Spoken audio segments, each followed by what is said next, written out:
Hi friends आज भिडियोटी आपण रही UDISE plus student module related. तो स्टूडेंट मॉड्यूल किसी प्रोब्लेम थिला कि आपणकर जो आर्ट स्टूडेंट आपणकर क्लास 1 रो आर्ट स्टूडेंट ऑप्शन टी आपणकर शो करूनी।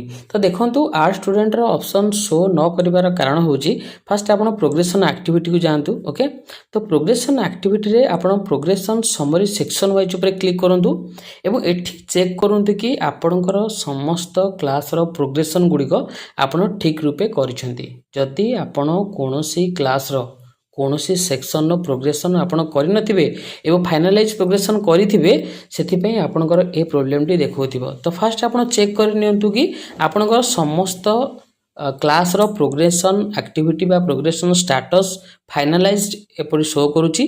ता सहित आपनकर प्रोग्रेशन एक्टिविटी जो रहिची फाइनलाइज प्रोग्रेशन रे आपनकर एभली गोटे मेसेज टी शो करूथिबो schools progression has been finalised.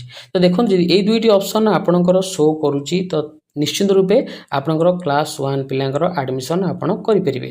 जदि एही दुईटी मेसेज आपनकर शो करूनी तो फास्ट आपण कोन करंतु ना प्रत्येक क्लास रो प्रत्येक पिला जिपरि प्रमोशन करिवे जदि आपण टीची नेछंती आपण टीसी देई परिबे। ओके, तो ए समस्त डाटा कंप्लीट करिबा परे आपनकर क्लास 1 रो एडमिशन निश्चित रूपे शो करिवो।